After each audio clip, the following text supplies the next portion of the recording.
లక్ష్మి చెక్కులు ఇచ్చినారు అధ్యక్ష. కేసీఆర్ గారి టైంలో ఇచ్చిన 1,116 తప్ప మరి తులం బంగారం విప్పు గారికి దొరకలేదా? గవర్నమెంట్కి దొరకలేదా? బంగారం షాపులు బంద్ అయినాయా రాష్ట్రంలో? లేకపోతే గోల్డ్ రిజర్వులు తగ్గినాయా భారతదేశంలో? వాళ్ళే చెప్పాలి అధ్యక్ష. చేయూత అధ్యక్ష, మా పేదలు ఎవరైతే వృద్ధులు ఉన్నారో, వితంతువులు ఉన్నారో, ఒంటరి మహిళలు ఉన్నారో వాళ్ళు పెట్టాలా వీళ్ళ మీద రికవరీ. అధ్యక్ష, మాట తప్పినందుకు గత 8 నెలలుగా 2,000 నుంచి 4,000 చేయనందుకు అప్పుడు వాళ్ళు పెట్టాలా రికవరీ మీ మీద. మహాలక్ష్మి మా ఆడబిడ్డలు 1,68,00,000 మంది ఎదురు చూస్తా ఉన్నారు. 18 ఏళ్ల పైబడ్డ ఆడబిడ్డలు నెలకు 2,500 ఇస్తామని చెప్పిన మాట వారందరూ ఎదురు చూస్తున్నారు. వాళ్ళు పెట్టాలా 8 నెలల రికవరీ మీ మీద. అధ్యక్ష, మేము ఉత్తగానే ఆరోపణలు చేస్తలేం అధ్యక్ష. మీకు ఒక విషయం చూపెట్టాలా. ఇది గౌరవనీయులు భారత ప్రతిపక్ష నాయకులు రాహుల్ గాంధీ గారి ట్వీట్ అధ్యక్ష. వారు ఆనాడు ఎన్నికల సందర్భంగా అశోక్ నగర్కి వచ్చారు. వచ్చి వారు చెప్పారు అధ్యక్ష, ఇది వారి ట్వీట్, నేనేమి కల్పించట్లేదు, నేనేం చెప్పట్లేదు అధ్యక్ష. వారు 2 విషయాలు చెప్పారు. ఒకటేమో జాబ్ క్యాలెండర్ మొదటి సంవత్సరంలోనే 2 లక్షల ఉద్యోగాలు, ఇది రాహుల్ గాంధీ గ్యారంటీ అని చెప్పి ఒక ట్వీట్. తెలుగులో చేశారు, మనకు అర్థం కాదనుకొని తెలుగులో చేశారు అధ్యక్ష. తెలంగాణలో కాంగ్రెస్ ప్రభుత్వం ఏర్పడిన ఏడాది లోపే 2 లక్షల నియామకాలను పూర్తి చేసి యువతకిచ్చిన మాట నిలబెట్టుకుంటాం.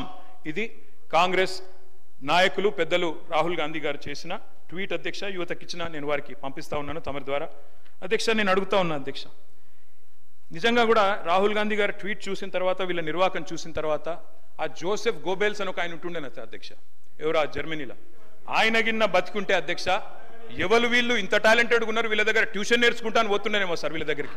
ఎందుకంటే ఇంత అద్భుతంగా అబద్ధాలు చెప్పొచ్చు అని మాకు తెలియదు సార్. అధ్యక్ష, 30,000 ఉద్యోగాలు ఇచ్చినామని చెప్పి బడ్జెట్ స్పీచ్ లో చెప్పారు అధ్యక్ష. 30,000 ఉద్యోగాలు. నేను అడుగుతా ఉన్నా అధ్యక్ష, 30,000 ఉద్యోగాలు ఎక్కడిచ్చారు సార్? అధ్యక్ష, ఐ రికమెండ్, నేను నాకు మొత్తం డేట్స్ ఉన్నాయి, నోటిఫికేషన్ ఎప్పుడు వచ్చింది, పరీక్ష ఎప్పుడు జరిగింది, మీరు ఎప్పుడు కాగితాలు ఇచ్చిన డేట్లు ఉన్నాయి చెప్పమంటే చెప్తా అధ్యక్ష. డేట్ స్టాఫ్ నర్స్ ఉద్యోగాలకు నోటిఫికేషన్ ఇచ్చింది 20 డిసెంబర్ 2022, పరీక్ష పెట్టింది ఆగస్టు 23, సింగరేణి ఉద్యోగాలు నోటిఫికేషన్ వచ్చింది జూన్ 22, తుది పరీక్ష పెట్టింది సెప్టెంబర్ 22, పోలీస్ కానిస్టేబుల్ ఉద్యోగాలకు నోటిఫికేషన్ ఏప్రిల్ 22, ప్రిలిమ్ పరీక్ష ఆగస్టు 22, ఫిజికల్ టెస్ట్ జనవరి 23, మెయిన్ పరీక్ష ఏప్రిల్ 23. ఇవన్నీ కలిపి 30,000 ఉద్యోగాలు మేమిచ్చినాం అని కేసీఆర్ గవర్నమెంట్ లో పరీక్షలు పూర్తయ్యి మొత్తం జరిగిన తర్వాత ఇవాళ వచ్చి వీరు మేము ఉద్యోగాలు ఇస్తామని చెప్తున్నారు అధ్యక్ష. నేను వారిని ఒకటే అడుగుతా ఉన్నా అధ్యక్ష, 30,000 ఉద్యోగాలు ఇచ్చినామని చెప్పి బడ్జెట్ ప్రసంగంలో ప్రజలను తప్పుదోవ పట్టించినందుకు, తెలంగాణ యువతను తప్పుదోవ పట్టించినందుకు మీ మీద వేయాలి అధ్యక్ష ఛార్జ్ షీటు, రికవరీ. ఇది కరెక్ట్ కాదు అధ్యక్ష, ఈ రకంగా యువతను తప్పుదోవ పట్టించడం. అధ్యక్ష, జాబుల జాతర పెడతారని ఆశిస్తే అబద్ధాల జాతర నడుస్తోంది. ఇంట్లో ఉన్న క్యాలెండర్ ఇంకో 4 నెలలు అయితే అది కూడా మారిపోతుంది, అయిపోతుంది. కానీ కాంగ్రెస్ చెప్పిన జాబ్ క్యాలెండర్ మాత్రం అత్తలేదు పత్తలేదు అధ్యక్ష. నేను అడుగుతా ఉన్నా, ఆ రోజు అశోక్ నగర్ కి ఉస్మానియా యూనివర్సిటీకి పరుగులు పెడుతూ పోయినారు. డిప్యూటీ సీఎం గారు నేను అడుగుతా ఉన్నా, అయ్యా డిప్యూటీ సీఎం గారు, మీరు నేను హౌస్ అడ్జన్ కాగానే పోదాం అధ్యక్ష, అశోక్ నగర్కి పోదాం, మీ ముఖ్యమంత్రి గారు వస్తానంటే వారిని కూడా తీసుకొని పోదాం, సెక్యూరిటీ లేకుండా పోదాం, మంచిగా పర్సనల్ గా పోదాం.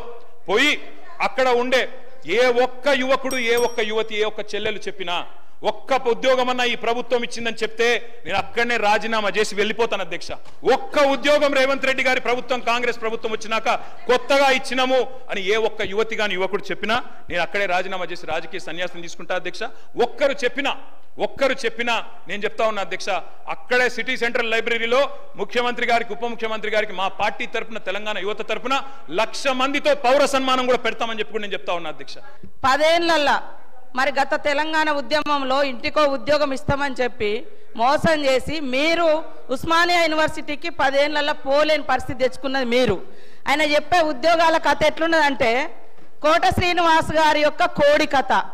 నోటిఫికేషన్లు ఇస్తే ఇచ్చుడు, ఈసారి మళ్ళీ ఓట్లు వేస్తే మళ్ళీ తర్వాత ఉద్యోగాలు ఇస్తాం, అట్లా ఆశ పెట్టుకుంటా మీరు మోసం చేసుకుంటూ వచ్చిర్రు. మరి ఆ 34,000 ఉద్యోగాలు 10 ఏళ్ళ అధికారంలో ఉండి మరి మీరు ఎందుకు ఇవ్వలేకపోయారని చెప్తున్నా. ఎందుకు ఇవ్వలేదు?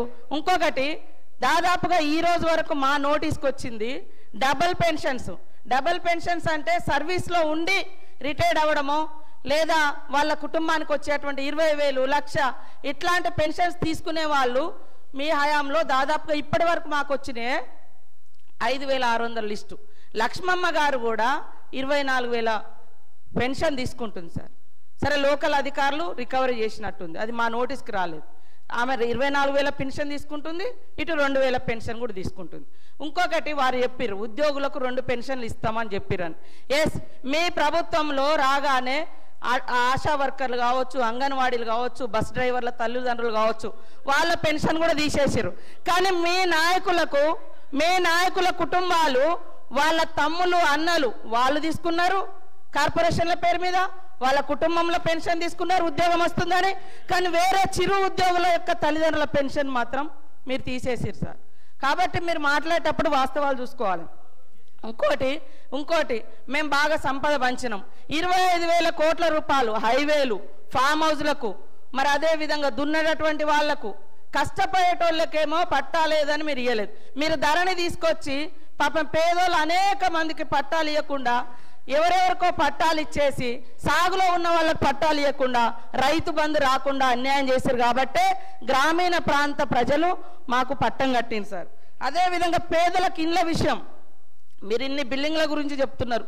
లక్షలాది మంది పేదోళ్ళకి ఇండ్లు లేక ఇబ్బంది పడుతుంటే మీరు ఏ పేదోళ్ళకి ఇండ్లు ఇచ్చిర్రు సార్? 10 ఏళ్ళ ఎవరికి ఇండ్లు ఇచ్చిర్రు? కాబట్టి మీరు ఇండ్లు ఇవ్వలేదు. బంగ్లాలు చెప్తున్నారు, ఓకే, బంగ్లాల గురించి చెప్తున్నారు, ఓకే, పేదల బాధల గురించి కూడా మాట్లాడండి. కాబట్టి ఇవాళ అనేక అవుట్సోర్సింగ్ ఉద్యోగులకు సంవత్సరాల తరబడి, నెలల తరబడి జీతాలు ఇవ్వకుండా ఇబ్బంది పెట్టింది మీరు.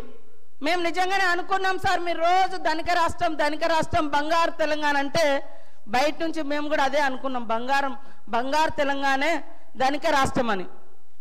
ఇవాళ మీరు ధనిక రాష్ట్రం ఇచ్చిపోతే మేమే మొత్తం అప్పులు చేసి ఇచ్చిన వాగ్దానాలు అమలు చేయనట్టుగా, మరి మీరెందుకు అమలు చేయలేదు? మేము 6 గ్యారంటీలు ఇస్తే మేము 500 గ్యాస్ సిలిండర్ అంటే మీరు 400కే ఇస్తామన్నారు. మేము 15,000 అంటే రైతు భరోసా, రైతు బంధు మీరు 16,000 అన్నారు. మరి అన్ని ఎన్నికల ముందు మీరు కూడా మేనిఫెస్టోలో పెట్టిరు. 10 ఏళ్ళు అధికారంలో ఉండి చేయలేదు, కానీ ఎలక్షన్ మేనిఫెస్టోలో మాత్రం పెట్టుకున్నారు. అంటే మీరు మోసం చేద్దామని కదా. మీకు వ్యవస్థ తెలిసి కూడా మేము బయట నుంచి మా ప్రభుత్వం ఆశతోటి నిజంగా ప్రజలకు బాగా చేయాలని మా ప్రభుత్వం ఇవన్నీ పెట్టినాం. మాకు టైం ఉంది, ఇంకా మాకు టైం ఉంది చేసుకోవడానికి. మీరు 10 ఏళ్ళలో చేయలే కదా. మీరు అన్ని పేపర్ లీకేజీలు ఇచ్చారు, ఇండ్ల పేదలకు ఇండ్లు ఇవ్వలేదు. మీరు పెన్షన్ కూడా 57 సంవత్సరాలకే ఇస్తానని మీరు గతంలో 2014 నుంచి 18 వరకు అధికారంలో ఉన్నారు. 18లో మేనిఫెస్టోలో పెట్టారు. ఎప్పుడు ఇచ్చారు? 3.5 ఏళ్ళ తర్వాత పెట్టారు. అదే విధంగా 2000 పెన్షన్ కూడా ఎప్పుడు పెంచారు? మీరు అధికారంలోకి వచ్చినాక 6 నెలల తర్వాత పెంచారు. కాబట్టి ఇవన్నీ కూడా ఉన్నాయి. మేము అనుకున్నాం నిజంగా అద్భుతంగా ధనిక రాష్ట్రం ఉంది, రైతులకు ప్రజలకు అన్ని ఇద్దామని. కానీ 6 నెలలు సాధ్యం కాలేదు. కొన్ని మీరు రైతు రుణమాఫీ అని చెప్పి 8-10 ఏళ్ళు చేసిరు, అనేక విడతలుగా చేసిరు. మేము ఒక్కొక్కటి చేస్తున్నాం, ప్రజలు సంతృప్తిగా ఉన్నారు. కానీ బాధంతా మీకే కనబడుతుంది, 3 నెలల ఎలక్షన్ కోడ్కే పోయింది సార్, అది కూడా తెలుసు. కానీ పదే ఇవ్వలేదు. ఇవ్వకుండా మాకు ప్రజలు బుద్ధి చెప్పేటప్పుడు చెప్తారు. ఖచ్చితంగా ఇచ్చిన మాటకు మేము కట్టుబడి ఉంటాం. కొద్దిగా ఓపికతోటి ఉండండి. మీరు కూడా చాలా చేయలేదు, కానీ మేము చేస్తాం.